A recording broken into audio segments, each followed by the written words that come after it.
اور آئندہ مالی سال کے بجٹ کے حوالے سے عوامی توقعات آپ نے جانی اور اسی حوالے سے فردر گفتگو کریں گے. ہمارے ساتھ پاکستان تحریک انصاف کے سینئر رہنما اور سابق صوبائی وزیر خزانہ تیمور سلیم جگرا صاحب ہمیں جوائن کر چکے ہیں اسٹوڈیوز میں. تیمور صاحب السلام علیکم, بہت شکریہ پروگرام میں جوائن کرنے کے لیے. جگرا صاحب, ہم لوگ گفتگو کریں گے, آپ کے پارٹی کے مسائل جو ہیں وہ مشکلات کم نہیں ہو رہی. بہرحال میں کچھ حکومتی جو دعوے ہیں, کچھ نمبرز ہیں, وہ آپ کے سامنے ضرور رکھنا چاہتی ہوں. اس میں حکومت کہتی ہے کہ جی انہوں نے 60 سال کی کم ترین سطح پر وہ افراط زر یعنی کہ انفلیشن کو لے کے آ گئے ہیں, کم کر دیا ہے. ٹیکس کلیکشن کو انہوں نے 26% سے بڑھایا ہے. انہوں نے ایکسپورٹس 8.7% ایئر آن ایئر بیسس پہ بڑھائے ہیں.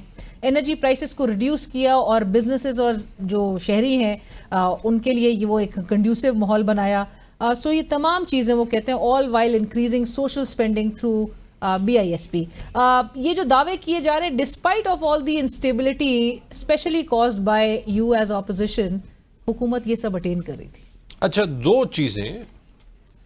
ایک تو یہ کہ یہ کہانی جھوٹ ہے, لیکن دوسری بات یہ کہ یہ جو انگریزی میں کہتے ہیں کولڈ, یا یہ جو شربت حکومت نے اپنی پی لی ہے نا کہ ہم نے بڑا کمال کر دیا, تو اس کا ایک اور نقصان بھی ہے. اور وہ نقصان یہ ہے کہ یہ جو آپ, میں, یا آپ کے کیمرہ مین اور یہ سارے جو 25 کروڑ پاکستانی ہیں, یہ جو 3 سال کی قیمت ادا کر رہے ہیں, سیوک رائٹس ہمارے ختم, جوڈیشری تباہ, پولیٹیکل سسٹم تباہ, یعنی کوئی جو ہے وہ بیٹھ کے جو مرضی الیکشن کا رزلٹ نکال دے, ٹھیک ہے, یہ جو ہمارا سسٹم ہے, اس کی قیمت کے بدلے جو ایک چیز یہ کہتے تھے کہ ہم اکانومی ٹھیک کر دیں گے نا, چونکہ ان کے خیال میں انہوں نے ٹھیک کر دی, اب جو کام کرنے والے ہیں وہ نہیں کریں گے, کوشش بھی نہیں کریں گے, کیونکہ ان کے پاس مینڈیٹ نہیں ہے اور یہ مشکل کاموں سے بھاگیں گے. اور میں آپ کو اس کی بھی مثال دیتا ہوں, لیکن یہ جو آپ نے نمبرز دیے ہیں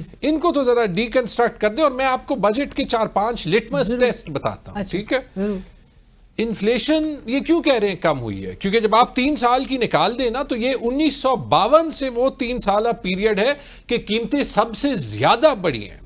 ایک پاکستانی کی قوت خرید پچھلے 3 سال میں 58% کم ہوئی ہے, زیادہ نہیں ہوئی ہے. تو وہ جو کہتے ہیں کہ انفلیشن پچھلے سال کم ہوئی ہے, اس لیے کہ پچھلے سال کے مقابلے قیمتیں زیادہ نہیں ہوئی, اس سے پچھلے سال 40% زیادہ ہوئی ہیں. رائٹ, تو ہمارے مقابلے, ہمارے جیب میں جو روپے پڑا ہوا ہے اس کو تو یہ محسوس نہیں ہوتا نا, پہلی بات. دوسری بات, ایکسپورٹس ابھی کہیں وہاں پہ پہنچے ہیں جہاں پہ 2022 میں تھے, تو یہ 3 سال نیچے کر کے جو واپس آپ وہاں پہ سٹارٹنگ پوائنٹ پہ لائے ہیں, تو اس کا کیا فائدہ. ٹیکس کلیکشن, بلکہ اس پہ میں دوبارہ آتا ہوں, یا اور انرجی پرائسز, یہ میں آپ کو بتاتا ہوں. دیکھیں, آپ نے اگر دیکھنا ہے, یہ 5-6 ٹیسٹ ضرور نوٹ کر لیں کہ اس بجٹ میں کیا ہونا چاہیے, ہوگا نہیں. آپ سے میرے سے تو 50% ٹیکس, 40% ٹیکس لیا جاتا ہے. جو سرکاری ملازمین ہیں جن کی سب سے زیادہ جاب سیکیورٹی ہے, ان سیکرٹری سے شروع ہو کے, کیا ان کی تنخواہیں پہ کوئی بریک لگے گا؟ آپ دیکھ لیں, ان کی تنخواہیں کم سے کم 15 سے 20% دوبارہ زیادہ ہوں گی. کیا پینشن کا نظام بہتر ہوگا؟ جو ہم نے 3 سال پہلے پینشن ریفارم کیے تھے وہ تو کاپی کر دیے, کیونکہ ان کا پولیٹیکل کاسٹ ہم نے پے کر دیا, پرسنلی پے کر دیا. کیا جو سیکرٹری فائنانس ہے اس کی تنخواہ سے کوئی پینشن ڈیڈکشن ہوگی؟ کبھی نہیں ہوگی. ملٹری پینشن ڈیڈکشن ہوگی؟ کبھی نہیں ہوگی. ٹھیک ہے, کیا جو یہ بڑا کہہ رہے تھے کہ ہم نے کمیٹی بنانی ہے کہ سائز آف گورنمنٹ کام کرنی ہے, حکومت میں 10 لوگ ہیں جس میں 2 لوگ کام کرتے ہیں, 8 لوگ کام ہی نہیں کرتے, وہ کمیٹی کہاں گئی؟ نہیں, وہ آپ کو یاد ہوگا جب یہ تمام چیزیں سارٹ آؤٹ ہونی تھی. آگے جائیں, پرائیویٹائزیشن صاحب نے بھی ریزائن کر دیا تھا. جی جی, کیا کوئی پرائیویٹائزیشن, جو وہ ادارے ہیں حکومت کے جو کہ یہ خود کہہ رہے تھے کہ حکومت کے نیچے کام نہیں کر سکتے, ان میں کون سا ادارہ پرائیویٹائز ہوا ہے اگلے؟ وہ PIA کا آپ کو یاد ہے, کسی نے بڈ بھی نہیں ڈالی. ٹھیک ہے, کیا ڈیولپمنٹ بجٹ زیادہ ہوئے؟ یا چلے, میں خود سے مانتا ہوں کہ میرے خیال میں ڈیولپمنٹ اور کرنٹ بجٹ ہونا ہی نہیں چاہیے, ایک انٹیگریٹڈ بجٹ ہونا چاہیے. کیا کوئی ریفارم آپ دیکھ سکتے ہیں؟ نہیں. احسن اقبال کا منہ دیکھ لے, ڈیولپمنٹ بجٹ پچھلے سال سے بھی کم ہے. کیا پاکستان میں یہ 100 ارب روپے, 100 ارب ڈالر آنے تھے, اس کے بعد جو ہے وہ پہلے جو ہے وہ پیسے ایگریکلچر کارپوریٹ فارمنگ میں آنے تھے, پھر اس کے بعد جو ہے وہ مائنز اینڈ منرلز میں آنے تھے, پھر 100 ارب ڈالر تو جینٹری بیچ نے لانے تھے, ٹھیک ہے, کتنی انویسٹمنٹ آئی ہے. اچھا وہ ایک اس پہ پرائم منسٹر اور آرمی چیف گئے تھے کہ البیک چکن کی ایم او یو, ابھی بھی البیک چکن پاکستان میں صرف نقلی والا ہے, اصلی والا نہیں ہے, تو وہ ایک چکن کی دکان بھی نہیں آئی. ٹھیک ہے, باقی انویسٹمنٹ تو آپ چھوڑ دیں. ٹیکس کی آپ بات کر رہے ہیں, آپ کو پتا ہے ٹیکس کم کرنے کے بجائے جو ان کا آئی ایم ایف کو پروپوزل تھا وہ تو یہ تھا کہ بینک اکاؤنٹس پہ جو لوگوں کے پیسے ہیں اس پہ ویلتھ ٹیکس لگا لیں, یعنی کہ آمدن نہیں, کہ جو پیسہ پڑا ہوا ہے اس پہ بھی ویلتھ ٹیکس لگائے تاکہ جو لوگ بینکوں میں پیسے رکھتے ہیں وہ بھی نہ رکھیں.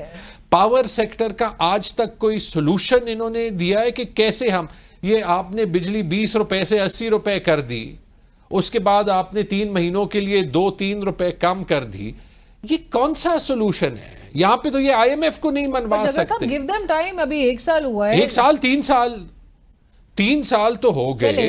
54 میں شاید ذوالفقار علی بھٹو پہلی بار کیبنٹ میں آئے تھے, تو تقریباً 70 سال ہو گئے یہی 3 قوتیں پاکستان کو رول کر رہے ہیں سوائے پی ٹی آئی کے 3 سالوں کے. تو کتنا ٹائم چاہیے؟ 2018 میں بھی آپ کو تمام تر سپورٹ تو آپ کی جماعت کو بھی حاصل تھی, جو آپ سیم پیج اور کی جو اصطلاح استعمال کی جاتی تھی. لیکن جو غلطیاں ہوئی ہیں جو غلطیاں ہوئی ہیں وہ اپنی جگہ وہ خان صاحب خود مانی ہیں, لیکن 2 باتیں کہہ دیتے ہیں اور تھوڑا سا جو ہے وہ ایون ایز اے سٹیزن میں یہ کہہ دیتا ہوں, جو ہماری سب سے بڑی غلطی ہے وہ یہ ہے کہ ہم ایک پولیٹیکل سسٹم کو جو ہے وہ کنٹینیوٹی نہیں جو ہے وہ چھوڑتے.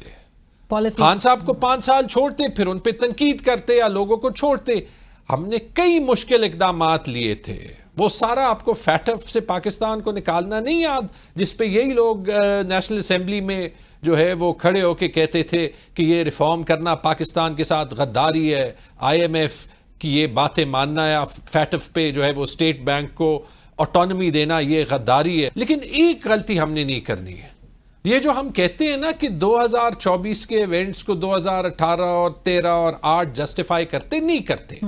اگر آپ نے ثبوت پہ جانا ہے, مجھے اکثر جو ہے وہ لوگ پوچھتے ہیں کہ یہ نیگوسیشنز کیوں ناکام ہوتے ہیں. اس لیے نیگوسیشنز جو ہیں وہ ناکام ہوتے ہیں کیونکہ حکومت کے پاس کچھ دینے کا نہیں ہے.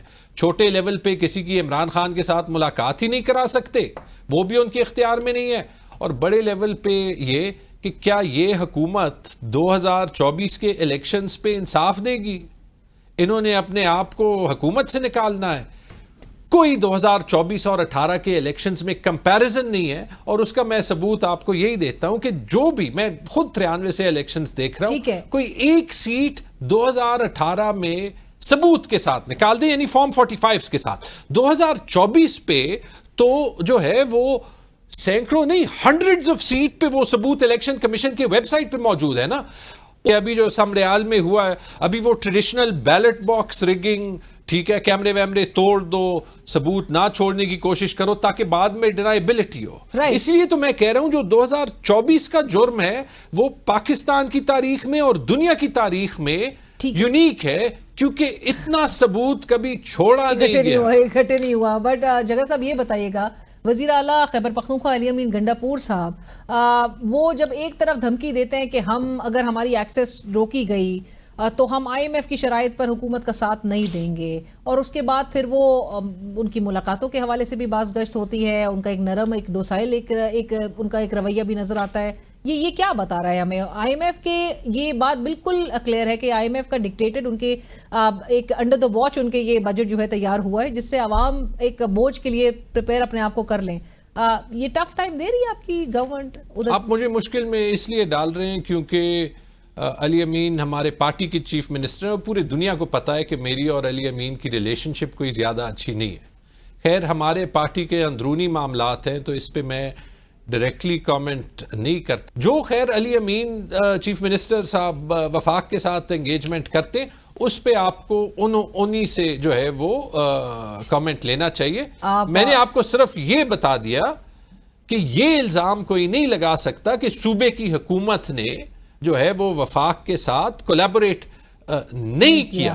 اور اس سے بھی میں آگے جاؤں, آئی ایم ایف کے لیے سب سے بڑے سرپلسز چھوڑیں, اور اس سے بھی میں آگے جاؤں. یہ جو ابھی انڈیا کے ساتھ جنگ ہوئی تھی, کسی نے ہمیں کہا تو نہیں تھا کہ آپ جو ہے وہ اسٹیٹ کے نیریٹو کو سپورٹ کریں. ہمارا ملک ہے, اس کے باوجود کہ ہمارے ساتھ انٹرنلی جو زیادتی ہوئی، جب پاکستان کے لیے اکٹھا ہونا ہے تو بائی اینڈ لارج یہ حکومت بھی مانی، تو اس سے زیادہ پی ٹی آئی اور کے پی کی گورنمنٹ کیا کر جو مشکلات ہے. اب لاسٹ بھی جو ملاقات کے لیے آپ اڈیالہ جیل پہنچے تھے اور آخری ملاقات بھی لسٹ پہ نام ہونے کے باوجود بھی ایک طرف گنڈاپور صاحب مل لیتے ہیں عمران خان صاحب سے، دوسری طرف آپ ہیں، بابر سلیم سواتی صاحب ہیں، جنید اکبر صاحب ہیں، عاطف خان صاحب ہیں.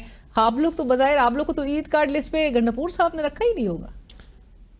یہ مجھے نہیں پتا کہ خیر ایز آئی سیڈ کہ جو آپ نے نام لیے جو ہمارے انٹرنل ایشوز ہیں کہ آپ لوگ نہیں ملاقات کر پاتے، خدشہ کیا تھا، وجہ کیا تھی؟ نہیں دیکھیں، لیکن آپ ملاقات کا الزام کس پہ جو ہے میں آپ کو اگین اس پہ کہیں ایسی تو نہیں بات کہ خان صاحب کی طرف سے کوئی آپ کی کے پی کابینہ میں شمولیت کے حوالے سے ڈائریکشن؟ نہیں، وہ دیکھیں وہ باتیں تو بڑی پرانی ہو گئی نا. وہ تو مجھے 24 سوالات کی چارج شیٹ آ گئی، میں نے ان کے جواب بھی پبلک کر دیے. ملاقات کر لیتا ہے. خان صاحب میرے خیال میں ملنا چاہتے تھے. آبویسلی پارٹی میں جو ہے وہ مختلف پرسپیکٹیوز ہیں. میرے خیال میں یہ سب کے لیے ہیلدی ہے کہ عمران خان سے قانون کے مطابق جو وہ چاہیں وہ ان سے ملے. نہ مجھے جو ہے وہ یہ ہونا چاہیے کہ کوئی جو ہے وہ اس کی میرے سے نہیں بنتی تو وہ خان صاحب سے نہ ملے، نہ وائس ورسا.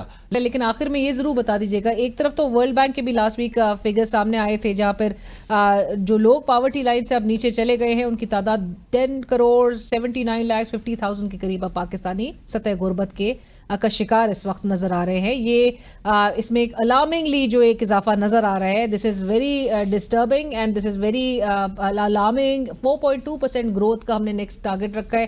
اس پر بھی ویسے آپ لوگ کی جماعت نے ریز کیا تھا کہ یہ 1.5% تھا اس مالی سال کے شروع کے جو پہلے 9 ماہ ہیں، اور 1.5% سے گروتھ ریٹ جو ہے وہ 2.68%. دیکھیں وہ تو سمپل ہے. جو حکومت 1500 ووٹ کو 26,000 ووٹ پہ سبقت دے سکتی ہے اور نواز شریف کے ایک پولنگ اسٹیشن پہ، مطلب آپ کے سامنے سارا ثبوت پڑا ہے نا. ٹھیک ہے، تو ان فگرز کو ماننا تو ایسے ہے جیسے انڈیا کی بات ماننا کہ ان کے رفال جیٹ نہیں گرے. ٹھیک ہے، مطلب یہ تو ایک ہی لیول آف کریڈیبلٹی ہے نا. ٹھیک ہے، وہاں پہ ہم اور حکومت ایک پیج پہ ہیں کہ بالکل ہماری آرمڈ فورسز نے جو ہے وہ انڈیا کو جنگ میں بالکل جو ہے وہ کرش کر دیا. اور اسی بیسس پہ لیکن یہاں پہ حکومت کو وہی کھیل تو نہیں کھیلنا چاہیے نا فج نمبرز کا. آپ سمجھتے جو ابھی آپ نے رفیل کا حوالہ دیا ہے جو کہ آپ لوگ نے بڑا اپریشیٹ بھی کیا، آپ نے جس ایک سپورٹ کا جو اظہار کے پی کی عوام نے بھی کیا افواج پاکستان کے ساتھ، اس بیسس پہ وہ واؤڈا صاحب نے سجیشن فلوٹ کی تھی کہ دفاعی بجٹ کو ڈبل ٹرپل کر دیا جائے. آپ موقف کو سراہتے ہیں؟ ڈبل ٹرپل کا مجھے نہیں پتا، بٹ دیکھیں دفاعی بجٹ ضرور بڑھنا چاہیے. ٹھیک ہے، ہمارا جو ایکسٹرنل تھریٹ ہے وہ بڑا سیویئر ہے، لیکن اس کا واحد کانسیکوینس دفاعی بجٹ کو بڑھانا نہیں ہے. دفاعی بجٹ کے ساتھ آپ نے over all size of the envelope بڑھانا ہے. ٹھیک ہے، آپ نے اس کے ساتھ اپنے سارے جو ادارے ہیں، چاہے وہ جوڈیشری ہو، پولیس ہو، بیوروکریسی ہو، آپ کی اکنامک گروتھ ہو، انویسٹمنٹ ہو، پرائیویٹ سیکٹر گروتھ ہو، وہ بڑھانی ہے کیونکہ انڈیا کی اکانومی تو چلتی رہے گی.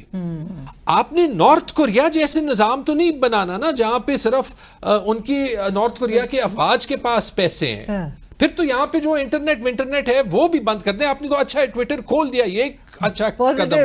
تو اگر یہ ایک پازیٹیو قدم ہے، اگر آپ نے دنیا ایکسیس آف انفارمیشن دینی ہے تو پھر آپ اس ملک کو مضبوط کریں. ایبسولوٹلی. چلے یہ بہت اچھی بات آپ نے کی، ملک کو مضبوط کرنا، اور ملک کو مضبوط کرنے کے لیے وہ اسٹیبلٹی جو پولیٹیکل فرنٹ پہ ریکوائرڈ ہے، دیٹ از کی.